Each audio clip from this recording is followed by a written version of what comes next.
नमस्कार दोस्तों। आज हम बात करेंगे हिंदू धर्म की उस विशेषता की जो इसे न केवल दुनिया के सबसे प्राचीन धर्मों में से एक बनाती है, बल्कि सबसे वैज्ञानिक, सबसे सहिष्णु और सबसे उदार भी। आज हम जानेंगे कि हिंदू धर्म में विविधता क्यों है, क्यों यह धर्म किसी पर भी अपनी विचारधारा थोपता नहीं, क्यों यहाँ कोई भी किसी भी देवता की पूजा कर सकता है और फिर भी वह उतना ही सच्चा हिंदू होता है जितना कोई और साथ ही साथ जानेंगे नौ दुर्गा के 8वें दिन की महत्ता, माता महागौरी की पूजा और नवमी के दिन माता सिद्धिदात्री की उपासना का महत्व। हिंदू धर्म की सबसे बड़ी विशेषता है विचारों की स्वतंत्रता। यह एक ऐसा धर्म है जहां आपको यह नहीं कहा जाता कि आपको सिर्फ एक ही देवता को पूजना है, बल्कि यहाँ कहा जाता है जिसमें तुम्हारा मन लगे, जिसमें तुम्हारी श्रद्धा हो, जिसे पूजकर तुम्हें शांति मिले, उसी की पूजा करो।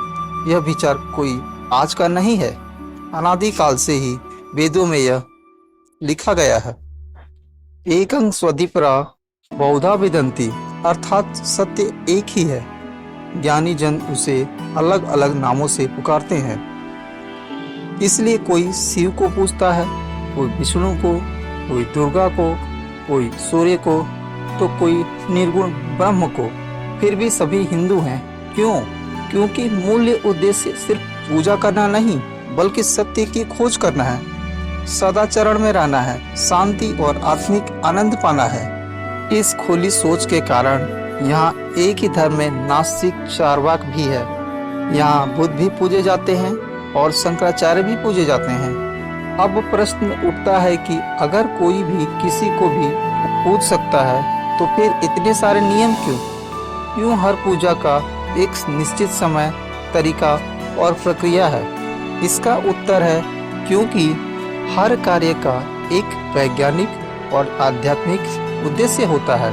उदाहरण के लिए नवरात्रि में उपवास करना केवल धार्मिक परंपरा नहीं है, यह शरीर को शुद्ध करने की प्रक्रिया है। मौसम बदल रहा होता है, शरीर और मन दोनों को संतुलन में लाना होता है। रात्रि में जागरण करना, माँ के 9 रूपों की उपासना करना, यह सब केवल श्रद्धा का प्रदर्शन नहीं है, बल्कि मानव मन की 9 अवस्थाओं को समझने और उन्हें साधने की प्रक्रिया है। हर देवी का स्वरूप, उनका वाहन, उनके हाथों में जो वस्तुएं होती हैं, इन सब का गहरा प्रतीकात्मक अर्थ होता है। लेकिन जब यह समझ नहीं होती तो लोग धर्म को सिर्फ पाखंड समझने लगते हैं। उन्हें लगता है कि यह सब रूढ़ियां हैं, इसलिए जरूरी है ज्ञान, धार्मिक ग्रंथों का अध्ययन, गुरुजनों से संवाद। नवरात्रि का 8वां दिन, जिसे हम अष्टमी कहते हैं, यह दिन समर्पित है माँ महागौरी को। माँ महागौरी का स्वरूप अत्यंत सौम्य, श्वेत और शांत होता है।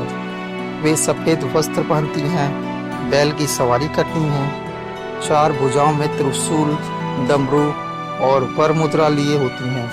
उनकी पूजा करने से हमारे अंदर की अशुद्धियाँ, पाप और नकारात्मक विचार नष्ट होते हैं।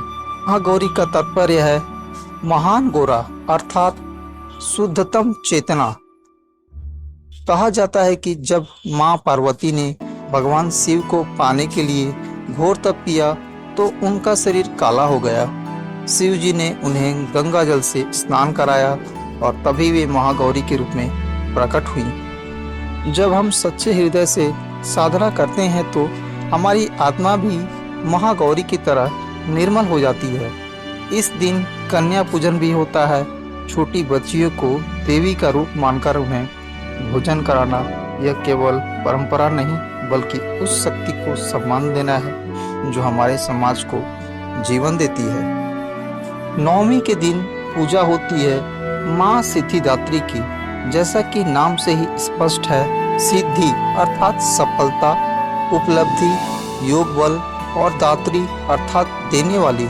माँ सिद्धिदात्री के पास 8 प्रकार की सिद्धियां होती है।